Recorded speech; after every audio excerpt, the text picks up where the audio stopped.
All right. Well, hi, everybody. And thanks for joining us tonight. And thank you especially, Dylan, for organizing this. I'm going to introduce tonight's topic, and then Diane is going to be the main presentation giver, and I'll wrap up with just a few words at the end. So, as Dylan suggested, our story begins in the summer of 2020 when the full impact of the pandemic had become obvious to all of us. And Diane had the bright idea of starting a bird photography project as a way to get us out of the house and keep us sane and keep us away from everybody else. So her idea was to create a photographic record of the bird life, Avifauna to be fancy, found on land that had been protected by POST, the Peninsula Open Space Trust. They operate mainly a couple of counties north of where I suppose most of you are, and mainly in San Mateo and Santa Clara counties. So in the 4 years since then, we photographed birds on some 70 different post-protected locations and built the website you see here, Birds of Protected Lands, at birds.smugmug.com. Currently, our gallery holds some 3,800 photos representing 229 species from 52 avian families. For context, those 229 species amount to a quarter of all North American bird species. To give you a sense of the geography, on the left, the dark green areas are areas that POST has played a role in protecting, and those orange pins are the actual locations of the POST projects. On the map on the right, the blue pins show the locations where we have photographed birds. So in our area, we're fortunate to have quite a variety of habitats or ecosystems, and post-protected sites encompass pretty much everything. So we certainly have freshwater ponds and lakes. We have both fresh and saltwater wetlands along the coast and also along the margins of the bay. Moving inland, we have slopes covered with grasslands. We have oak savannas with their mixture of trees and open space, and their brushy chaparral plant communities in many places. Further upslope, we have dense woodlands with mixed conifers and broadleaf forests threaded by riparian strips. Back out on the coast, we have beaches, coastal bluffs, and headlands like the Año Nuevo State Park with its famous elephant seals.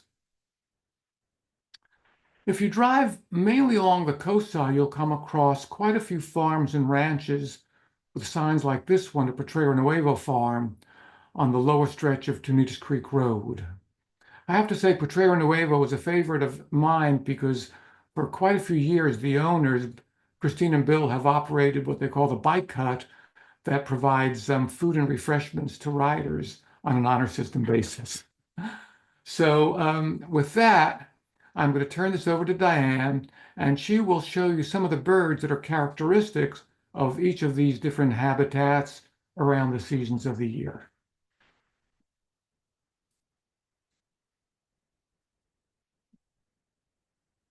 Got it. All right, it's been a long time since I've done this, so I'm a little clumsy at first. Please just hang in there with me. So Salsal Pond is at the bottom of Windy Hill Open Space Preserve, and it's a good place to start because Windy Hill was the first large conservation project undertaken by Post in 1981. And because it's only a couple of feet deep, it's quite a shallow pond, and it attracts dabbling ducks like this colorful male wood duck. As the word dabbling suggests, these birds feed by sweeping their bills through the water or turning bottom up because they're just getting food from below the surface. Typically, they're vegetarians. Now, unlike most ducks, the wood ducks nest in trees, sometimes up to a mile away from water. So in order to reach their nests, their feet are tipped with very sharp claws that enable them to climb trees. In the sense, they are unique among the ducks. Mallards are common ducks we see in wetlands rather, for good reason. These are really versatile ducks. They can live in nearly any wetland, large, small, freshwater, salty, urban, rural, natural or artificial, practically a puddle, as long as the water is not too deep for a dabbling duck. And this adaptability has enabled them to span the globe. It's estimated that there are over 10 million mallard ducks in North America alone. While the dabblers like wood ducks and mallards like the shallow pools, diving ducks like deeper waters, like this ringneck duck at Horseshoe Lake and Skyline Ridge Open Space Preserve up on Skyline. Now, these ducks can dive to depths of 30 feet or more in search of food. You may have noticed that the dark brown ring around this duck's neck, which is supposedly where it got its name, is barely visible, while the ring at the end of its bill is quite prominent. And so why they named this bird after the least visible field mark has always puzzled us. The largest freshwater lake we've visited is Clara Reservoir in South San Jose. We finally photographed our first member of the rail family, the elusive Sora. Now, rails live in reed beds around wetlands where they are more often heard than seen. This Sora attracted our attention with a call that sounds like a horse whinnying. Now, Soras are monogamous. That means they are mated pairs that stay together for life. They're also prodigious breeders. A typical clutch ranges from 8 to 13 eggs, but some Soras lay up to 18 eggs, which then lie double stacked in their nests. Busy birds. Both Westerns and Clark grebes winter at Calero Reservoir. Grebes spend virtually all of their lives in water, even building floating nests so that they don't have to walk on land to breed. During mating season, the males engage in a ritual called rushing. They stand up and literally walk across the water in short stutter steps. If you visit Calero during breeding season, you will see this. Freshwater lakes and ponds often attract birds that feed on fish, including bald eagles. The talons or claws on an eagle's toes are razor sharp, and they're curved for catching and holding their prey. Now, once an eagle swoops down to catch its prey, its talons stay locked until it reaches land. The eagle cannot release its grip until it can put full weight on the prey. On an Alaskan cruise years ago, we saw a bald eagle that had caught a salmon that was too heavy for it to lift out of the water. For the next half hour, we watched this bird using its wings to swim a mile back to shore. There it released the salmon. Had it not been able to swim to land, that eagle would have been pulled underwater by the weight of the salmon and drowned.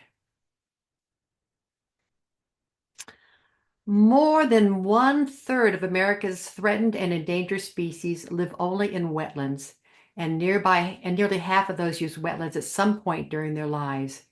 Our local wetlands, both salty and freshwater, are most active in winter when they're hosting wintering waterfowl who migrate south from their nesting grounds in Canada and Alaska.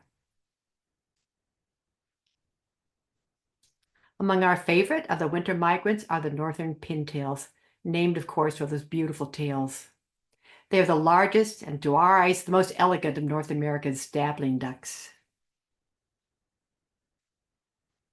Willets, another winter migrant, look a dull gray until they open their striped wings. Now, both genders of willets invest a lot in their offspring. The female sits on the nest by day, while the male takes the night shift. And this division of labor works because willets can forage by day and night. While they can't see all that well in the dark, they use their sensitive beaks to feel into the sand for prey. Wetlands also attract insects and the birds that hunt them, including swallows. In this photo, you see an adult barn swallow feeding a chick that seems almost as large as its parent.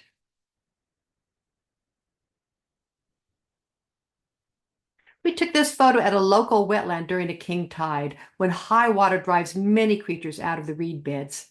And that may be what happened to this mouse caught by a ring-billed gull, one of the most common gulls worldwide. We've seen the biggest show of winter wetland birds at the Don Edward Wildlife Refuge in Milpitas. Now, this adorable green-winged teal is the smallest of North America's dabbling ducks. Its bill is lined with little comb-like spikes that help the teal filter tiny invertebrates from the water as it feeds. Large flocks of American white pelotons winter along the bay, where they forage almost exclusively by day. During their breeding season, they also forage at night, because even though it's harder to see them, they can catch larger fish in the dark. And this matters because an adult pelicans need to catch 150 pounds of fish to raise one chick until it can forage on its own. That's a lot of fishing. We hear the grunting calls of Virginia rails in wetlands, but we seldom see them. Some argue that the common expression thin as a rail was inspired by this secretive bird family. I'm not sure that's true, but this bird is adapted to life among the reeds in several ways. Its backbone is highly flexible, enabling it to slip easily through the dense strands of reeds. And note the melanin darkened feathers on its forehead. That melanin helps these feathers withstand the wear and tear that comes from pushing through the reeds. It also makes them cuter. The Wilson snipe is another bird that is not so much rare as hard to spot. It blends in so perfectly with the shoreline vegetation that it's almost impossible to see unless you practically step on it. And when you do so, it's up and gone in a flash. That may be explained why 19th century sharpshooters who successfully hunted this bird were named snipers. Ringneck phalaropes are winter migrants that are named for their breeding plumage, but we never see the red neck because by the time they get to bay areas, they are in their more sensible winter wear. This phalarope must have found something good to eat when we saw it because it has its tongue still hanging out. Pescadero Marsh is the only extensive wetland on the coast side of San Francisco Peninsula. We saw this long-billed curlew striding through a tidal estuary, stopping now and then to poke about with his 8-inch beak. Their long beak allows them to reach the burrows of shrimp and crabs deep in the mudflats. To make searching easier, the tip of their bills is controlled by separate muscles, so it can act like a finger probing for food. Pescadero's marshes also attract squadrons of ducks and occasionally juvenile tundra swans. These birds were born in northern Alaska and flew more than 4,000 miles from their breeding grounds to winter in California. During such migrations, the swans fly in V formations. You probably see that, as high up as 26,000 feet, often reaching airspeeds of up to 100 miles per hour. Laguna Seca, which translates as dry lake, is a seasonal wetland located in South Santa Clara County. When we first visited Laguna Seca, it was winter and the pond was teeming with waterfowl, including this American avocet. Now, avocets feed by sweeping their bills back and forth along the mud at their feet, looking for other little aquatic insects. When we returned the next fall, Laguna Seca had turned into a grassy meadow that was being grazed by a large flock of Canada geese, along with a smaller contingent of greater white-fronted geese. If you birded in our hills, you probably wandered through each of these sunny habitats, so we'll start with grasslands, which we find are often grazed by cattle. When you hike around through grassy hillsides, you will likely hear western meadowlarks calling, but they are often hidden completely in the tall grass. This changes in breeding season when the males advertise their availability by perching prominently and singing lustily. We see some birds only during the breeding season, and this is true of the grasshopper sparrow. As its name suggests, the grasshopper sparrow sings a insect-like song.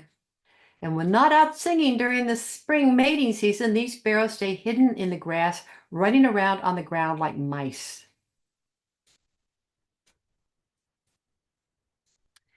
These rufous-capped songbirds get their name from the sharp song call that they make through the day as they forage unseen. During the winter months, chipping sparrows are non-stop eating machines. Each one eats over 2 pounds of seeds to survive until spring. Weighed in at less than half an ounce, this means it consumes over 70 times its own weight in seeds each winter season.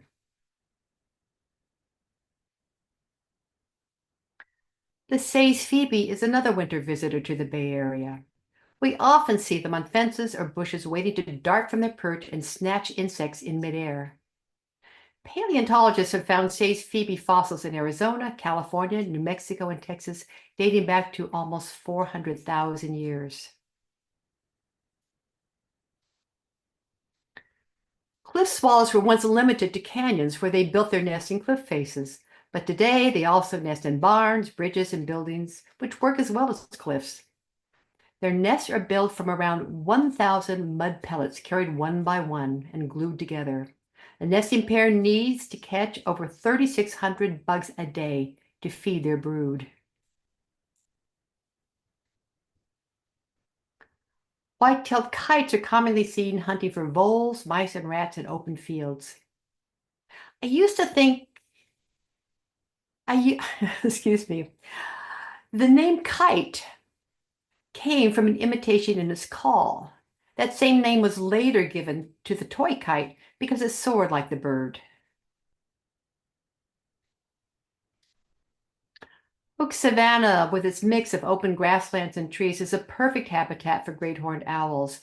Now, owls hunt silently in the meadows by night, and then usually roost high in the trees where they can't be seen by day. But in breeding season, you might get a glimpse of the large female on her nest, like this one living near us. Red-breasted sapsuckers are usually seen clinging to the bark side of tree trunks. They tap and probe and pry at the bark. But unlike most woodpeckers, their diet is made up mostly of tree sap. To facilitate the flow of sap, they drill rows of shallow holes or sap wells in the bark. And once the wells fill up, they lap up the sap using their specialized brush-tipped tongues. This bird is the rarest in our gallery. It caught our attention while hiking in the Montebello Open Space Preserve. It is so unusual, we thought you'd like to see 2 views of it. And we knew at first glance this bird was something unusual. This was confirmed by Brian Sullivan of the Cornell Lab of Ornithology, the lab's foremost raptor expert. Now, he identified our mystery bird as a cross between a rough-legged hawk and a rail-tailed hawk. Look at the feather covering on the legs on the left photo and the reddish tail on the right photo, and you might see why. Our sighting of this bird is the only second documented occurrence of this rare hybrid. Chaparral habitats may look dry and uninviting to us, but they are home to a surprising variety of birds. The California scrub jays are probably the smartest. The brain-to-body mass ratio of an adult scrub jay is said to rival that of chimpanzees and dolphins. As you know, the California quail is our state bird, but if you are seeing them out hiking, when a quail is disturbed, they usually run away rather than fly from danger. With their short, powerful legs, they can achieve ground speeds of up to 12 miles per hour. Now, in contrast, the average human's running speed is more like 8 miles per hour. We've included 2 photos of the jewel-like lazuli bunting to show how much lighting can affect the coloring of a bird. Now, just as humans recognize people by their voices, lazuli buntings do the same thing. Young males copy the tunes of older nearby males, thereby creating a kind of song neighborhood. Males from the same song neighborhood recognize and tolerate each other, but they respond aggressively to buntings from outside the hood. The American goldfinch, feeding here on thistles, is the only member of the finch family that molts or replaces its feathers twice a year, in both fall and spring. Now, growing a fresh set of feathers each spring takes a lot of food, energy, and time. And so this goldfinch is the latest in the finch family to breed, waiting until when thistle seeds and thistle down are available for nests and food in the midsummer. The rock wren is the star chaparral singer. This male has a repertoire of 100 songs or more. Rock wrens live on high, dry, rocky slopes, and they can survive there happily because they do not need access to water. Instead, they get whatever the moisture they need from their food. The Anna's hummingbird native habitat once stretched from Baja Peninsula to Southern California. Today, however, its range has expanded to north to British Columbia and east to Texas. That expansion has happened because of us. Anna's now colonized new locations, even cold ones, based on the availability of all your flower gardens and nectar feeders. Wooded areas and forests are beautiful to walk in, but with their dense foliage, they are challenging places to see and photograph birds. Many forest birds are easier to hear than see, and this is true of the Steller's jay, which are often found very high in the forest canopy. Now, they are profound mimics, often fooling us with calls that sound like red-tailed or red-shouldered hawks. Perhaps this is to scare other perching birds away from their food sources. Far below the jays, tiny ruby-crowned kinglets scurry about trees, gleaning the twigs and leaves for insects. Weighing just half an ounce, kinglets are the energizer bunnies of the bird world.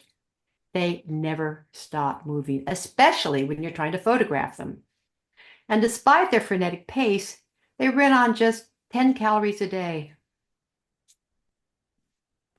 Unlike the solitary ruby crowns, golden crowned kinglets usually travel in small flocks.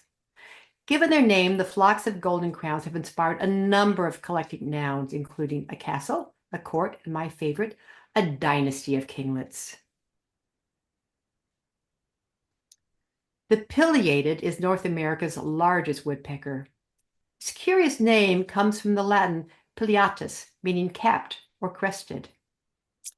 If lucky, you might see a pileated woodpecker hammering away at a dying tree. It is most likely searching for its favorite food, carpenter ants. When found, the woodpecker uses its barbed tongue to gather up any ants and other bugs it finds hiding under the bark. We've included these two photos of the same brown creeper just to show you how hard they are to see, unless you can catch a glimpse of one in profile. The one on the left in the bark is hardly visible. These birds are very methodical as they search trees' barks for insects with their long, down-curved bills. They start near the bottom of a tree, spiral their way up the trunk, probing the bark as they go. And when they finally reach the top, they fly to the bottom of the next tree to begin again. The American robin is the largest and most familiar bird in the thrush family. Unlike many birds, they are omnivores, using their keen eyesight to forage for berries, fruits, spiders, caterpillars, and of course, earthworms.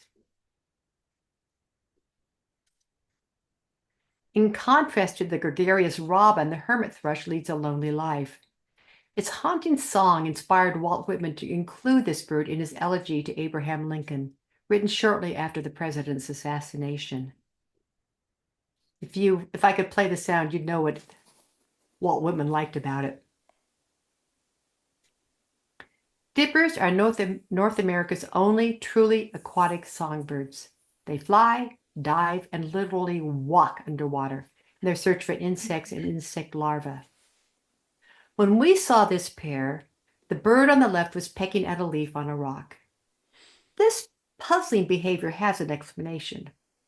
On its first day out of the nest, a baby dipper will pick up and peck at anything. By the second day, it already knows better and begins to look for things that are more edible. Now, this behavior told us that this fledgling, watched over by its parent on the right, was just hours out of the nest. Wherever there's running water, you can bet that there are warblers nearby. The common yellowthroat is a year-round resident, most often seen in patches of reeds. Because these warblers nest close to the ground, their chicks are highly vulnerable. To foil predators, adult yellowthroats sneak food to their chicks by dropping into dense vegetation some ways away from their nest, sneaking through the undergrowth to feed their chicks, and then leaving by another route. While yellowthroats live here year-round, Townsend's warblers pass through our area each fall and spring on their way to and from their wintering grounds in Mexico.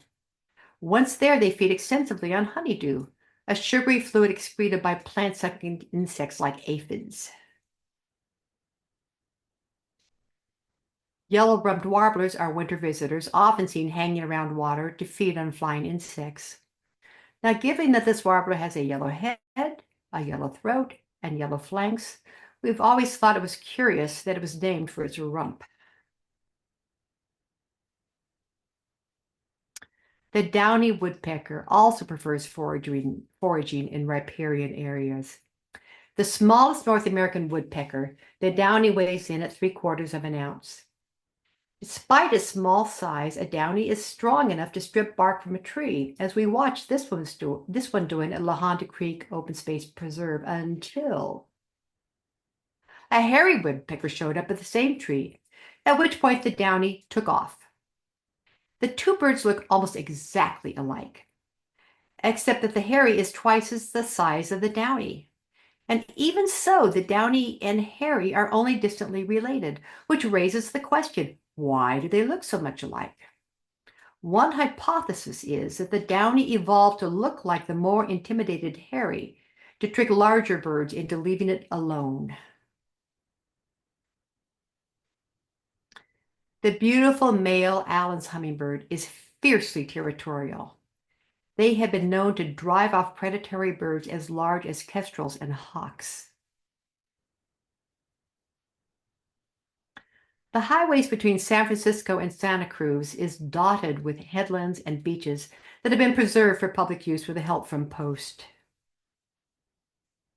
We often see northern harriers coursing low over headlands, looking and listening for any movement below.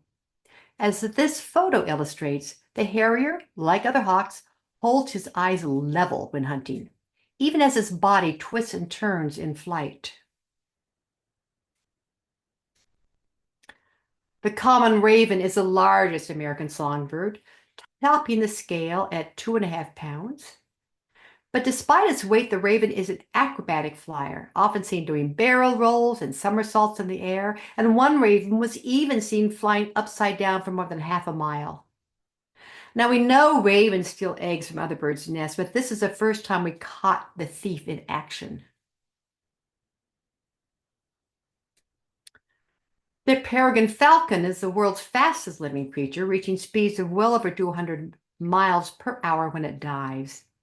We found this peregrine falcon hunting bank swallows that were nesting in holes in the cliffside above the Año Nuevo beach.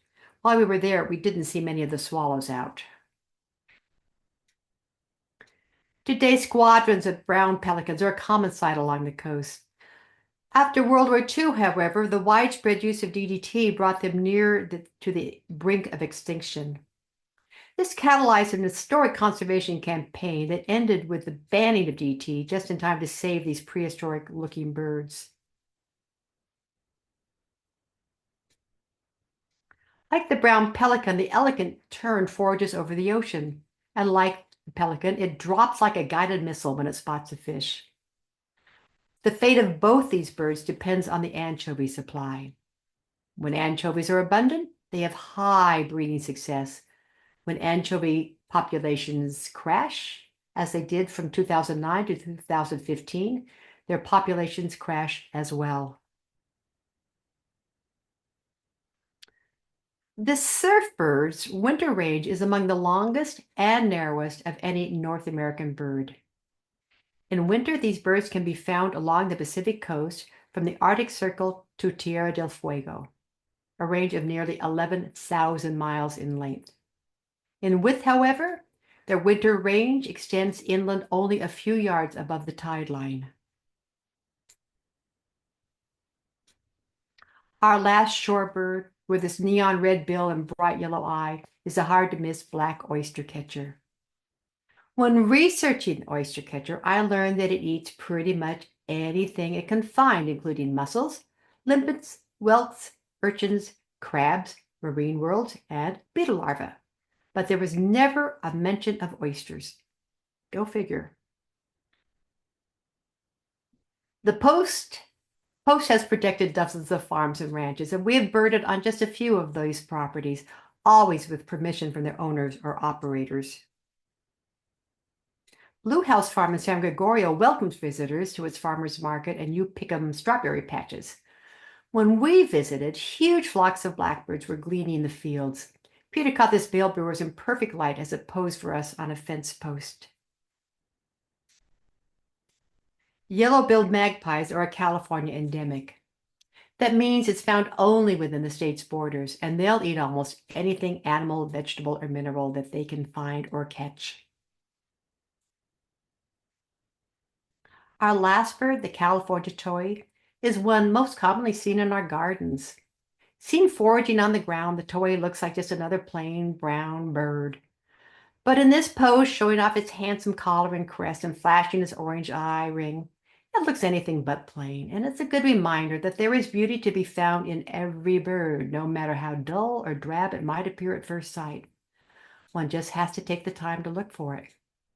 And with that, I will turn you back over to Peter, who photographed all these birds we've shared with you today. Thanks.